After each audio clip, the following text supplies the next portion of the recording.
he said quite a few things there.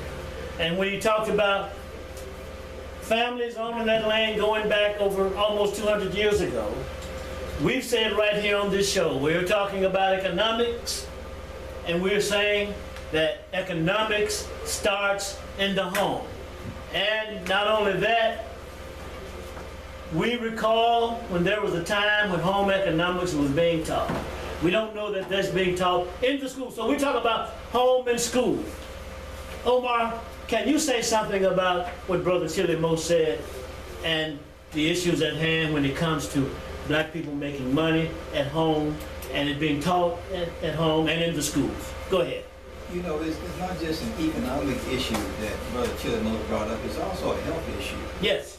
A lot of these companies like Monsanto, who has a product named Roundup. Roundup is killing people. It's causing them to have cancer. Some countries have banned the product, but Roundup is one of the pesticides they use on crops that's causing health issues in this country. Now, back in the day, we didn't use those kinds of things to grow our crops. My wife has a bakery, and she has a bakery that she bakes zucchini bread products. And when she gives her information about a bakery, she talks about a 5-generation farm family that she's a part of, with over 200 acres of land down in San Antonio, Mississippi. And that land is still in the hands of the family. Yes. And those fruits and vegetables are still grown on that land, but grown without those killer products that Monsanto would sell. We got to go back to the land. If we had a revolution in this country, we have no way to feed ourselves if we had a revolution. The food we get now is primarily contaminated food, and it's killing us. In the top 5 things that kill us in this country, cancer is number 2. What's number 1? Number 1 is heart attacks. Heart attacks, okay. But both of those are health related to what we eat. Yes. We've got to do something about that. And we can do it if we can control the land and control our own food sources. Okay, you've said that there's a health problem related to what Brother Chilimo said. Yes. And Brother Tylud El Amin has joined us. And in some of our previous conversations, we've said we will discuss economics, but we will discuss it in basic terms, plain and basic terms, everyday language. Is that what we've said? And why is that significant in terms of the Love Power Show at this panel discussion? Because right here we've said that we discuss everything from the sublime to the ridiculous. Is that right? All of the relevant issues, meaning that we break them down to, in mathematics, in elementary school, the lowest common denominator. Is that right? Help us out here, go forward. Well, we do that because there can't be a solution to any of our social problems unless we do it from the grassroots. The common everyday man and woman have to be a part of the solution. And there can't be a revolution of any kind until our common people understand where we are, where we're going, and for what reason. Okay. And primarily, in many cases, our so-called leaders, they talk over the common people's heads. Okay, they believe that that's what leadership is. That they can use certain language and certain ideas that a common person can understand, and they believe that the common person therefore select them to be their leader. Okay. But the greatest communicator of all speaks the language of common people. Yes. And that causes me to think about something. Malcolm said that he speaks the language of the audience. He goes in, he looks at the audience, he makes the assessment, and that is the language that he speaks. And that's what makes not only a great speaker, orator, also a great leader. And we're gonna have a discussion, a panel discussion on leadership and speaking one day. Because I almost took off on that, but let us not go in that direction today. Brother Jeffrey, you've joined us. Good to have you here today. We're talking about black folks and money, African Americans making money. You have a comment or a question, or I've got some questions here. And how do you want to proceed? Hey, I'll go ahead and you know. Okay. Keep going down. Well, let's do this. And as we proceed, speak on some of the things that are going around in your system. Now, black people and money. And we've seen on YouTube, we've heard from Dr. Claude Anderson, Dr. Boyce Watkins, and Dr. Boyce Watkins is the one that has educated along these lines of black people and money. Black people on YouTube eating money. Black people on YouTube flashing money. And these kinds of carrying on. Can you speak to that issue? And while you're in it, tie Dr. Anderson and Dr. Watkins into it. All right. Definitely, if the subject matter that we're dealing with is economics, I could not think of any two more people who have devoted their time and their research and their efforts towards analyzing the economy as it pertains to black people as Dr. Claude Anderson and also Dr. Boyce Watkins. They're doctors for a reason. And you know, the whole idea of a doctor is somebody who you know, typically seeks to heal a certain situation. In this case, we're talking about economics. Just a little bit of background about Brother Dr. Boyce Watkins, because I know a little bit more about his background than Brother Dr. Claude Anderson. Okay.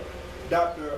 Boyce Watkins actually he's got his doctorate in finance. Yes. So that should be all the more reason why we should be tuning in to what he has to say about economics. Mm-hmm. Not only that, he taught finance for 20 years. So this is somebody who specializes in economics, and he's young and with us. And so if you're not familiar with him, I would definitely encourage you to check him out. But here recently, Dr. Watkins have made comments after an interview. If you do watch the Breakfast Club show, but there was a comment made by Damon Dash a while back talking about, well, we shouldn't have to call another man a boss. We should man up and build our own businesses. And Damon Dash got a lot of backlash from the black community because of this statement. But Dr. Boyce Watkins comes back a week later and pretty much co-signs with Damon Dash and says, hey, y'all might not like the way that he said it, but he was actually telling you the truth. Because what we're dealing with, the reason why we have our economic problems is because we're still dependent on other people to give us a job. Not only give us a job, tell us what to do, but wait on them to pay us and have the complete authority on saying, well, hey, you can work for us now, but go ahead and sign this paperwork because we can hire you and fire you at our own will, and we just want to make sure you're okay with that. When you're in a system where you go and you get your employment and your income that way, you have little to no control. And so I think that's what Dr. Boyce Watkins is speaking out towards. You want to be your own boss instead of calling someone else your boss, because if you're your own boss, then that takes away your dependency. Okay. Omar, he is talking about the mentality of African Americans and self-determination, self-reliance, and job creation. Came out of what he just said. Can you speak to that and at the same time tell us something about Dr. Claude Anderson? Dr. Claude Anderson is a man I highly regard and highly respect. And some things he says, you know, some people, black people can't handle it, but he's right on point. We have got to take control of our economics. That's the number one thing that we must do. If you look at the economic picture, because you know, back in the day we had just a few politicians in the Congress Mhm. and in the Senate. Now we got 9 or 10,000, and our condition is still the same. We don't control our economics, we don't control our political process, our judicial system, we don't control anything that would set us free. But the basis of what we got to do is control our economics. The Jews are a very minute percentage of this country, but they control, look, if you look at it, I hear people in the White House, senators and House of Representatives, saying they have to sign a pledge to support Israel. And Netanyahu is saying that he can manipulate the American Congress to support Israel because he has that kind of power. But what kind of power is it? It's economic power. The people that control the World Bank are Jews. There's the National Monetary Fund. They loan money to countries. Those are Jews. If you control the money supply, no matter who's in the president's office, if you control the money, you control the entire country. It's based on the money. But the piece that we do have, we don't have control of that. If we take our money and give it to people that don't look like us, we got to go and encourage our children to stop looking for jobs. From day one, when they get here, they should be trying to set up a business. And we should show them examples of black people who are successful in business so they'll know what they need to do when they get up to the right age. But if we keep saying, go look for a job, and there's no job there, they become discouraged, they go to the streets, and they find other things to get into that may end up causing them to go to jail. If we take the other route that other people are taking, and become self-employed, like the Hispanic people that come to this country. Most of them don't look for jobs. They make jobs for themselves. That's what we got to do. Out of slavery, that's what we had to do. We didn't have a choice. Now we've gone and asked the white man for a job. Quit begging. I'm glad Muhammad spoke right. Get up and do something for yourself. Three significant things came out of what he said, Tommy. And one of them is, what I heard, is that what he just said, do something for yourself. Stop looking for jobs. And then he said something about teaching the children. And you had said previously that you have to get this done through ordinary and average people. Then I hear him laying out an introduction to a plan. He also said let's say something about truth. Much of what Dr. Claude Anderson says, and I might say that much of what we may say here on this show, that many black people can't handle it. And therein lies somewhat of a problem. Take off on it. Yeah, you know, when I speak about certain things, I present it in the radical truth. Okay, and it ruffles people's feathers because it's a language that they're not accustomed to. Okay, but in the real world, this language is real. Okay, people are building economies on radical ideals. Okay, they are building marketplaces on radical ideals. That's what the future is. Okay, so our people tend to, or have been programmed to accept things out of passivity. The easiest way, the quietest, the normal, the heavenly way of getting things done, which case in history has not worked. Absolutely. It does not work. Absolutely. Okay, it's a flawed concept, a flawed idea. We have to think in terms of the hard, cold truth about things. Okay? When it comes to money, money is not an easy thing. It's not easy. It's complex. It's difficult. Okay? To manage, to handle, to understand. You know, to move it from one place to another. Okay? To expand. And all these things. As our brother said earlier, some people get their PhDs in just how to handle money.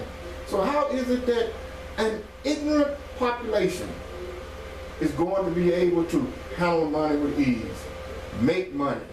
Can't do it. So we have to find a language that the common people understand. Okay? A language that they will accept to create a marketplace for ourselves. Because nobody is coming from anywhere to do it. Okay. We have to do it. Okay, absolutely. And you're saying Jesus is not coming. No, nothing, no one Moses, over. none of those characters Over. are coming. And you're not. So, go ahead. No, go. Well, you're not going to be able to take fundamental religious principles and shift them into economic principles. It's not going to work because the language collides. Contradictory. So in other words, Jeffrey, from a sociological perspective in your background in African American studies, continuing to do the same thing over and over again.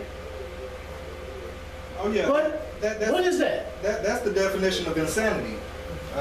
So Definitely we're caught up in this cycle, but you see, like Brother Taluf was just explaining, maybe the issue is that we economically we still have a slave mentality. okay. So we're still wanting to build somebody else's empire instead of our own. We hadn't flicked the switch, so to say, to realize that all that effort and time that we're using to build somebody else up, we should essentially be doing that for ourselves. And we're just going to keep on doing the same thing over and over again until that idea sticks, because that truth is always going to remain until we pay attention and do something about that truth. I want to add a little clarity to it. The we that you're talking about, that we're talking about, African Americans, black people, people of color, any one of those names that we choose to use, that's who we're talking about. Is that right? So, Omar, are we saying that African Americans simply refuse to look at basic and simple terms from home, from the family, budgeting and managing resources? Is that what we're saying up to this point? You know, And how simple is that to do? you know, they put on television images of the American dream. And even the poorest people want to step into that American dream. But they don't tell you the real truth, that dream is not for everybody. That dream, a lot of what they did back in the old days, and that's in the old days prior to our release from chattel slavery, the entire U.S. economy was built on slavery. The entire European economy was built on slavery. And after slavery ended, the chattel slavery ended, it was built on Jim Crow and the black codes. They still make money off of us. And even now, with 2.3 million black folk in the criminal justice system, they're still making money off of us. They're still built on free and cheap labor. And we don't look at how we spend the money that we do make. We don't manage that very well. I'm a landlord, and sometimes when I go and clean out the debris in the house when a person's moved, I see cable bills for $180. What kind of cable bill can you have for that kind of money? A phone bill, and this is a monthly bill. A phone bill, you got everybody in the house got a phone. Children don't need a smartphone. I mean, they ain't that smart enough to be using a smartphone. Plus, they can go to websites, they can be pornographic. That's right. So, you know, I believe in just a lunch bucket phone. You can just call your mama in an emergency. You don't need anything else. If you want to go into the internet, sit right there with the computer, let your mama help you. Okay. So, we're not telling African Americans what to do, trying to dictate to them. We're asking them to think with us. First of all, number one, think with us favorably for a while. Just think with us. Go ahead. You said home economics. Yes. There was a class called home economics. Yes. And you learn how to budget. You learn how to budget. Not just how to sew and cook, but how to You learn how to budget. They don't have that class. And you don't teach it at home, so where do you get it? You don't get it. So you come out as a deficit parent when you go into adulthood. Absolutely. And there's something else, Talu. I don't think we even see drafting and mechanical drawing anymore. When I was going to school, we had those. That was one of my courses. I understand. And so something has happened. So is there some kind of manipulation going on, some kind of discrimination? I believe, no, that was Bonita Silva's book, where in this network, Baruti just said that this discrimination is still going on, and we're allowing white people, white privilege, white supremacists to manipulate us outside of the network by which we pay more for houses, more for cars, and we have these high-ass utility bills. And what was that other bill? Phone bill. Phone bill. Come on, Tyloo. Yeah, we can't ever